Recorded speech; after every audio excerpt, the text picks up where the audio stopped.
So imagine you are dead, you have died, and everyone is at your funeral, and you never quit porn, okay? The thing just went on throughout your whole life. I want you to imagine what your funeral would be like as though you never actually quit porn. That addiction dominated you. You never put it behind you. You never took the steps that you needed, the risks that you needed to take, the relationships, never had the marriage you wanted as a result, and all of the effects of never having the life that you wanted because you never quit porn. You like this, right? You like being daddy's arms with microphones. You like being a worker. You're made for the camera. Both my boys are.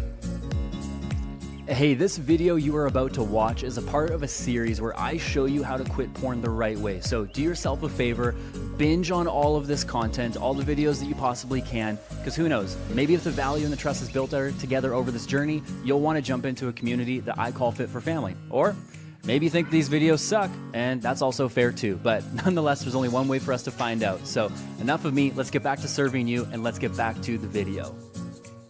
All right, we are going to do an exercise right now called Your Eulogy. Now, this is going to be a very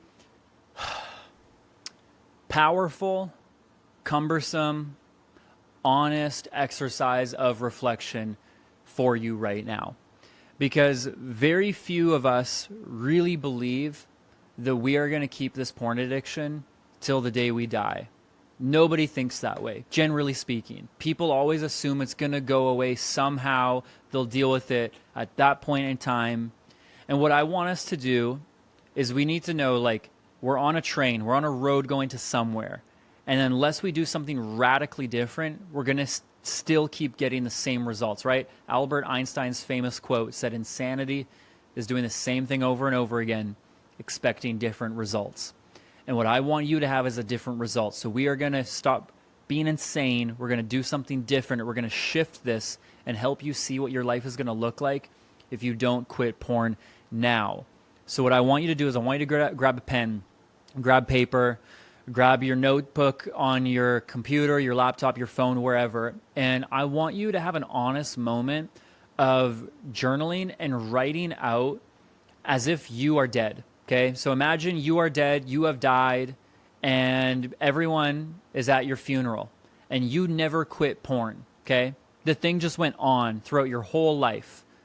I want you to imagine what your funeral would be like as though you never actually quit porn. That addiction dominated you, you never put it behind you, you never took the steps that you needed, the risks that you needed to take, the relationships, never had the marriage you wanted as a result, and all of the effects of never having the life that you wanted because you never quit porn. I want you to think of how many people are at your funeral. How many people are there? Family, friends, wife, kids. Who's around? And what are they saying about you? Imagine every person that's there gets the microphone and they get to talk about who you were.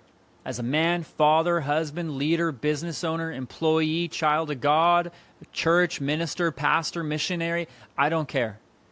And I want you, by the end of your life, you died, it's your funeral, and all those people are around you. This is an honest moment right now.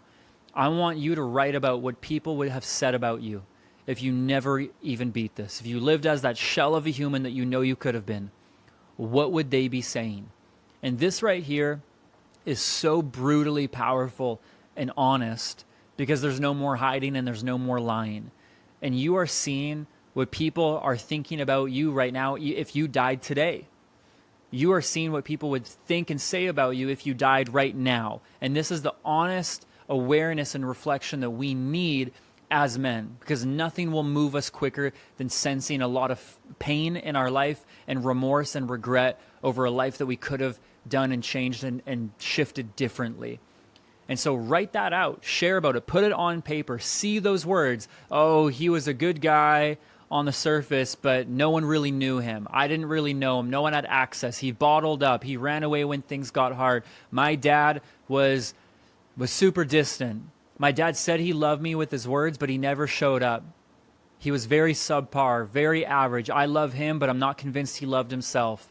He cared about his church, but he didn't care enough about his family in order to end this addiction. My dad lost his marriage. Mom left him, and she's now with another man because my dad didn't take the steps that he needed to solve this. Whatever that might be for you, allow yourself to really go there. There might be some resistance, some avoidance within you because, again, we're seeing the harvest of seeds that we're sowing now as though we keep doing that, and that sucks, but it's real. It's really, really real. No one thinks they're going to die with this thing.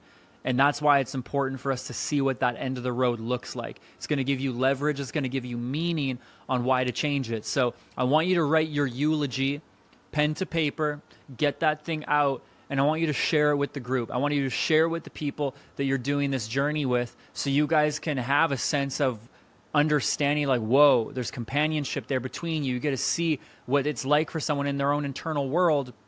When they share about the people that are meant to love them most, watch them just squander all their potential. It's going to be a very, very powerful exercise for every guy that we've had inside of our coaching, our programs, our help that we've served over the past few years. This has been really monumental to just get honest, get straight up, no more hiding, no more lying, being just brutally real with what life will look like for you. And this is going to help create just a very candid moment that opens you up to saying, okay, these are real seeds, these are real choices, there's real consequences, there's real destruction here. And now I know that I know that I know I really want to and need to change this. This is meant to give you motivation, and motivation comes from meaning. So do this exercise, share it with your friends, share it with the group of people around you. Let that create a dialogue. Like, what came up for you as you were doing this? Like, was this hard? Like, why was this hard? Like, what did you learn about yourself? Like, how do you feel about this being the way things end? Are you okay with that? Ask yourself these sort of questions. Enter into that dialogue, share what you got, and I'd love to hear what you have to say. I love you tons, man. I'm sharing this. I know it might be heavy and hurt for a second on the outside. It's so that you could have long-term gain, long-term benefit, even though in the short term, it might be hard to get that real. But I believe that you got what it takes. God's going to help you get that honest and let the words flow out from within you. I love you. I believe in you, and I'll catch you in the next one. I'm Britt Breitner. I'm from West Bountiful, Utah. Kind of sounded too good to be true. And in the few years of my life, I've learned that if it sounds too good to be true, it probably is. So I was somewhat skeptical. And then just by giving me the tools that I need to cope with daily life, even before, like, I realized I had some things that I wanted to work on, some issues. And I knew that there were issues from growing up and whatever that were affecting the way that my mind worked.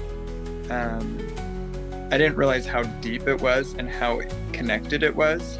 But through this, I've gotten the tools that I needed to be able to cope with those things and to change. I've always been big into reading, like, kind of the how-to books of how to be a better dad, how to overcome psychology issues, like whatever it is. And with myself and my own mentality, my frustration kept coming that I'd read these things and they could pinpoint, well, this is the problem and that's the problem, this is the issue, whatever. But there was never a solution. I'd get to the end of it and go, okay, well, now what? Like, I get the problem, great.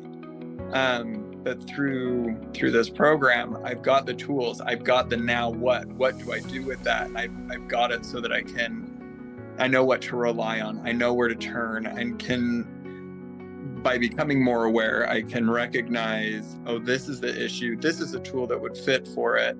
And so it actually gets resolved, or maybe not even resolved, but at least there's progress. I feel happy. Not that I didn't before. I mean, there were moments of happiness, but I feel just almost like relieved.